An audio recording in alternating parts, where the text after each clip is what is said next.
Mother, tell your children not to walk my way. Tell your children not to hear my words, what they mean, what they say. Hello all, and welcome to this, and as the title says, this is my review of ROH's Rising Above pay-per-view, which is airing as we speak on the cable outlets that it is available on. This is, of course, the 5th pay-per-view, and I would say, in my view, Ring of Honor is 4 for 5. I didn't think the last pay-per-view was up to standards, in my opinion. Though I did think it was good, I didn't think it was great, and not something I would necessarily recommend.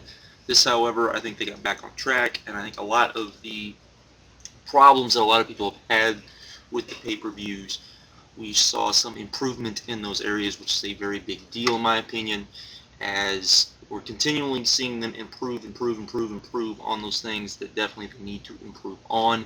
But let's get started. Let's get talking about this, because there was a lot of action crammed into 2 hours, probably more action than you will see on most pay-per-views crammed in a 2-hour pay-per-view. So figure that out.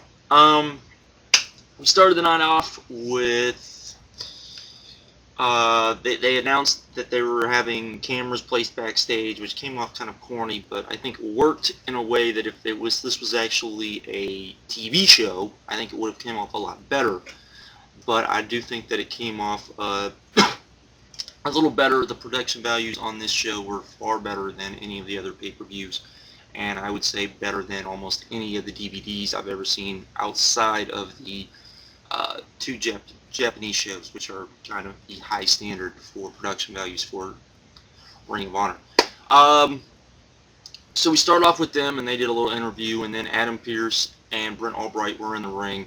From there, that led to Delirious versus Brent Albright. Delirious, of course, was in Red Delirious crazy mode, and this worked out really well, as the whole thing was that Delirious had been pushed over the edge by the Hangman 3.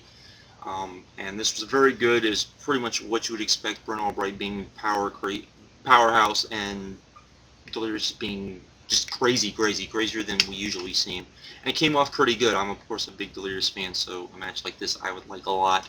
But I would definitely give this 2.5 stars, and a lot of fun.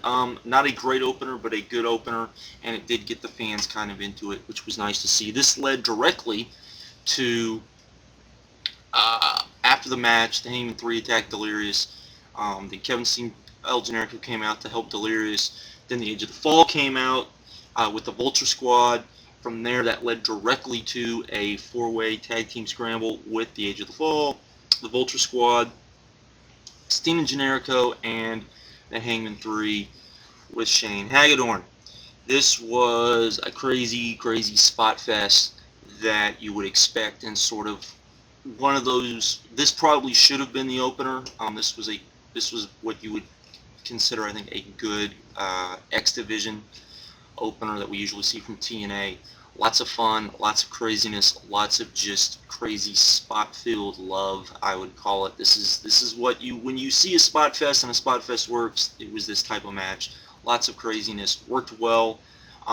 Didn't quite like the ending, didn't like how the team that went over, but that's an argument for another time. But still, it worked. From there, we had the Briscoes go backstage. They did a promo, basic Briscoes, them being redneck promo, pretty much. From there, we went to Lacey, Daisy Haze, and Sarah Del Rey in a 3-way match.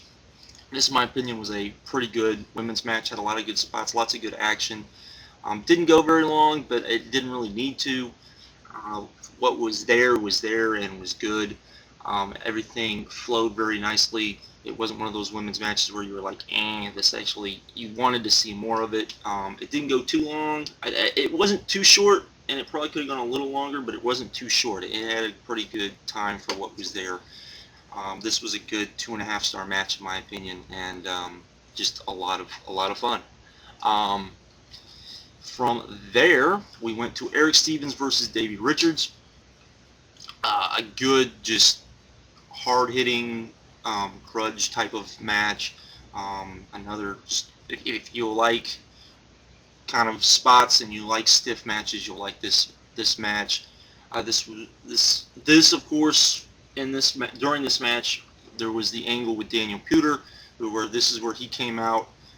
This all led up to that. I thought it worked out pretty good. I before they nixed the Daniel Puder thing, I actually liked it. I thought it was actually pretty good. I liked the way they were going with it. I know some people didn't. Hey, what you gonna do? But overall, I thought this was a good, solid match. I'd give it 2 3/4 stars. A lot of fun. Just basic, hard-hitting, type of match. Next, we had Claudio Castagnoli versus Chris Hero. If Claudio wins, he gets a match with Sweeney. If Hero wins, Sweeney gets Claudio's contract. So there you go. This was a good match. This was a good, solid 3-star match in my opinion. Lots of good action, what you would expect from these guys. These guys, for whatever reason, in Ring of Honor, they just haven't clicked, I don't think, in a great match. But all their matches have been good. I think and were fun and enjoyable. So there we go with that. Next, we had an Age of the Fall promo, which was pretty good. We finally, we saw a little more character development from Necro Butcher, which is good because I think he's a guy we need to hear a little bit more of, and not just be the crazy redneck. But that's another rant for another time. Next, we had Relaxed Rules match, which with Takeshi Morishima versus Bryan Danielson. This was just a grueling, hard-hitting, 2 guys hate each other match. Only went about 7 minutes, but for those 7 minutes, these guys beat the living tar out of each other. This was a no finish, but this was a no finish that worked. This was a no finish where the fans who were there live didn't care there was a no finish. It was like Jericho and JBL at the Royal Rumble. Fans didn't care because it put over the fact that these two hated each other so much. It wasn't in the main event. It was in the middle of the card. It progressed the storyline. This is how you do a no finish. This was a good no finish, and it's not like Ring of Honor does no finishes all the time. So this, of course, worked in that way. Next, we had Ring of Honor Tag Team titles, 2 out of 3 falls, the Briscoes versus Roderick Strong and Rocky Romero. Of course, the Briscoes were on this long streak of not even losing a fall in 2 out of 3 falls matches since 2004. And this was a very good match in which we finally saw a team, Roderick Strong and Rocky Romero, get a fall on the Briscoes in a 2 out of 3 falls match. I have kind of an issue with that. I think the Age of the Fall should have been the team, that if someone was going to do it, they should have done it. But, that's a minor quibble. This was a good match. It was a very good match. What you would expect out of these guys. I think I would have liked this match better if it was something I would have seen live. If the pay-per-view had been live and I didn't know the outcome of the match. But that said, this was still a very good match, and I'd still give it 3 3/4 stars. I enjoyed it. I'm a big Briscoes fan, and I think Roderick Strong and Rocky Romero worked very well with them. So there we go. Next, we got the main event, which was Nigel McGuinness versus Austin Aries. This was, as a lot of people have said, awesome. Just a great match. I would give this 4.5 stars. The fans were feeling it. The fans were into it.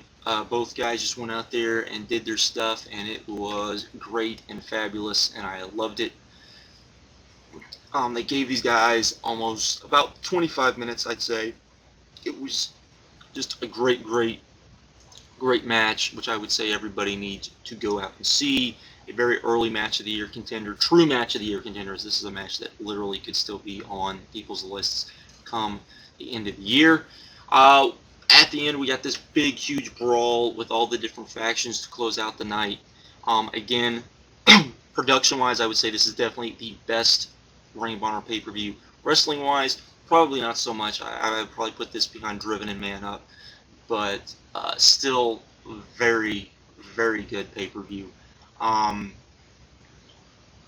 And I would just say that we're still seeing improvement from Ring of Honor. That to me is the important thing, that we're still seeing them improvement and improve upon the things that fans keep griping about on pay-per-views. So there you go. Overall, I would give this pay-per-view an 8.5. Go out and see it if you can. Buy the DVD when it comes out on DVD. I'm out. Have a good one. Later.